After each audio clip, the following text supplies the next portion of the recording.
Assalamualaikum warahmatullahi wabarakatuh. Selamat siang, salam sejahtera untuk kita semua.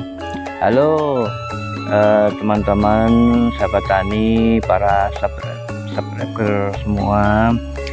Mudah-mudahan dalam keadaan sehat, segar bugar, tiada halangan atau apapun.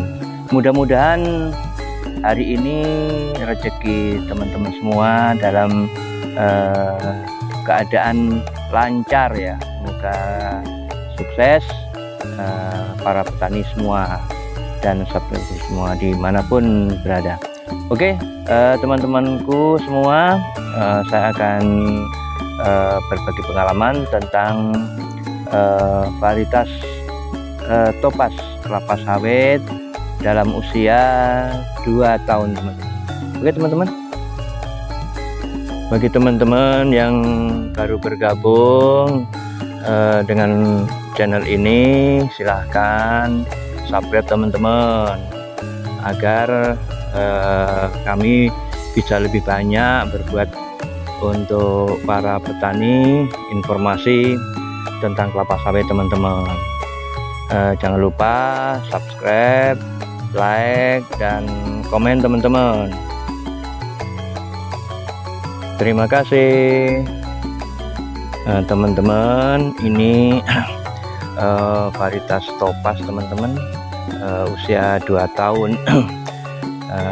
Sudah buah seperti ini teman-teman. Buahnya pun lumayan teman-teman. Teman-teman, kita akan tengok yang sebelah sana teman-teman.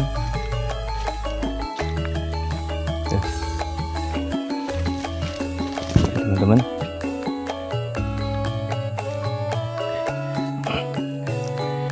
ini usianya 2 tahun teman-teman, sudah seperti ini buahnya teman-teman.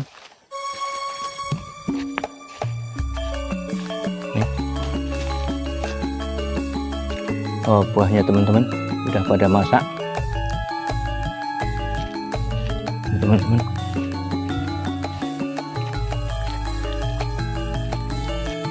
Teman-teman, buahnya cukup lumayan teman-teman. Ini padahal baru usia 2 tahun teman-teman.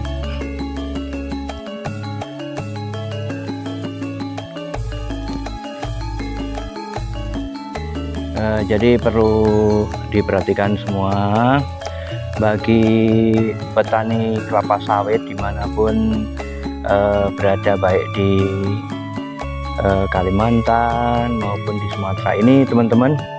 Saya meliput di perkebunan kelapa sawit tepatnya di desa Air Durian Jaya, Kecamatan Airupas, Kabupaten Ketapang teman-teman. Nah, ini varietas Topaz teman-teman. Jadi saya sampaikan ya langkah-langkah ya dalam budidaya kelapa sawit adalah sebagai berikut. Untuk yang pertama, pilihlah varietas yang unggul teman-teman ya. Kemudian pemeliharaan baik pengendalian gulma maupun pemberian pupuk itu tepat teman-teman ya, baik tepat dosis maupun tepat waktu ya. Ini seperti ini teman-teman. Apabila teman-teman bercocok tanam ataupun budidaya kelapa sawit dengan benih yang sembarangan ataupun bibit yang sembarangan, tidak akan seperti ini teman-teman. Nah, memang ini cukup mahal. Jadi bibit seperti ini itu rata-rata di sini antara 50 sampai 60.000 per pokok usia 1 tahun ya, intinya sudah siap tanam teman-teman. Teman-teman, setelah kita melihat hasilnya seperti ini, tentu kita akan senang teman-teman. Tapi andai kata teman-teman menanam sawit istilahnya boleh katakan ya sembarangan bibitnya, misalkan bibit sendiri lah istilahnya, pada pokok yang dipandang teman-teman itu cukup bagus, sehingga akhirnya diambil bibitnya, kemudian dijambang sendiri, dibibit sendiri, sehingga sampai usia 1 tahun baru ditanam. Itu teman-teman, apabila nanti teman-teman istilahnya tidak bisa menyeleksi sesuai dengan rekomendasi PPKS, itu akan buah sih buah teman-teman, tapi istilahnya kualitasnya itu tidak sesuai yang diharapkan. Kemudian seharusnya buahnya itu banyak seperti ini, nanti kalau buah yang istilahnya diambil dari bibit kita sendiri itu paling hanya beberapa janjang buah, dan banyak sekali itu bisa menjadi sawit jantan, sehingga teman-teman sudah 3 tahun waktunya sudah mau panen, ternyata sawitnya banyak yang jantan, karena kita tidak tahu cara menyeleksi seperti yang direkomendasikan oleh PPKS. Jadi saya sarankan untuk teman-teman semua ya, apabila budidaya kelapa sawit ya, yang pertama kali adalah bibit ya. Bibit harus dari bibit unggul ya, seperti varietas ini istilahnya seperti ini, Topaz ataupun Simalungun, ataupun Sokpindo, ataupun Marehat, ataupun ya macam-macam lah jenis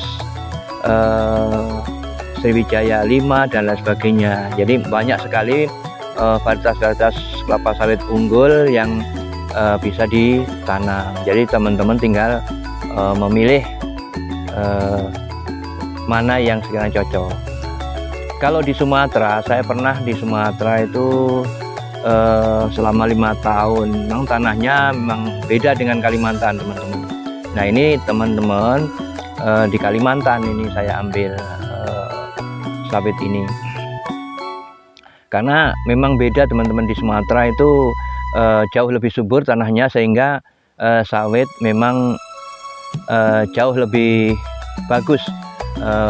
Bahkan waktu saya tahun 90 sampai 95 itu di suatu perusahaan di sana ada yang satu janjang itu 80 kilo teman-teman. Kalau di Kalimantan ini belum ada, saya belum terdengar bahwa satu janjang itu kelapa sawit itu sampai 80 kilo, karena rata-rata di Kalimantan ini tanahnya ya seperti ini teman-teman. Ini sudah termasuk kategori tanah yang sudah subur, tapi sesubur-suburnya di Kalimantan ini setelah saya banding-bandingkan ini tetap masih subur di Sumatera teman-teman. Tempatnya di Jambi, saya dulu di sana 5 tahun teman-teman. Nah, setelah saya di Kalimantan ini memang beda tanah di Kalimantan ini. Tapi walaupun istilahnya tanahnya tidak terlalu subur, tapi kalau bibitnya itu bibit unggul, kemudian pemeliharaannya, pengendalian gulma, kemudian pemberian pupuk istilahnya tepat, itu teman-teman ya ini seperti ini buahnya. Nah ini tinggal, padahal usia ini baru 2 tahun teman-teman, karena baru tahun 2021, sekarang 2023 teman-teman ya. Oke teman-teman, teman-teman, sawit varietas Topaz teman-teman, ini buahnya usia 2 tahun teman-teman. Sudah seperti ini buahnya tuh, luar biasa teman-teman.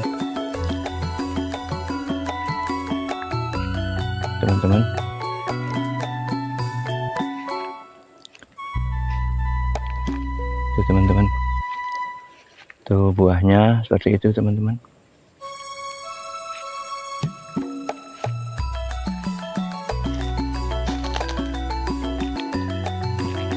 Teman-teman,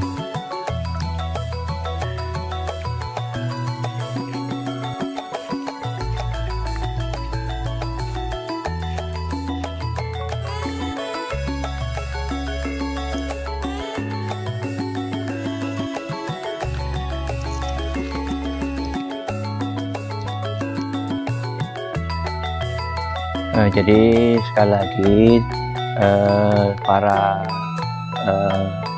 petani kelapa sawit ya, dimanapun berada, saya perlu sampaikan bahwa untuk budidaya kelapa sawit itu jangan sekali-kali menggunakan bibit sembarangan teman-teman ya.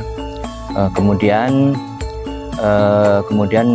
yang kedua, pemeliharaan gulma terutama piringan ini teman-teman jangan sebat teman-teman ya, diusahakan bersih. Jadi kalau usia seperti ini teman-teman, masih 2 tahun ke bawah, itu pembersihan piringan dilakukan dengan manual teman-teman ya, jangan disemprot teman-teman. Nanti kalau sudah udah panen, kemudian udah di pruning, itu baru teman-teman silahkan kalau untuk membersihkan gulma di piringan dengan cara disemprot teman-teman ya. Kemudian pupuk yang digunakan benar-benar pupuk yang standar kualitasnya bagus ya teman-teman ya. Jadi kalau jangan teman-teman menggunakan pupuk yang sembarangan teman-teman. Jadi istilahnya kalau pemberian pupuk yang sembarangan itu akan berdampak kurang maksimal ya teman-teman. Kemudian pengendalian hama teman-teman, jadi perlu diperhatikan teman-teman, jangan sampai kelapa sawit kita ini ada hama, terutama kalau yang masih kecil itu biasanya tikus teman-teman. Jadi kalau 1 tahun sampai 0 sampai 1 tahun teman-teman, kalau di daerah teman-teman itu banyak tikus, maka di piringan dekat pokok itu dikasih klerat teman-teman. Itu salah satu pengendalian hama tikus. Kemudian kalau di situ di Sumatera ini kadang ada babi ya, perlu dipagar teman-teman ya. Kalau sudah itu maka akan kita mendapatkan hasil yang maksimal. Oke teman-teman, selamat berpisah, berjumpa lagi di lain video berikutnya. Oke teman-teman, bagi yang belum subscribe teman-teman, silahkan subscribe, like dan komen teman-teman.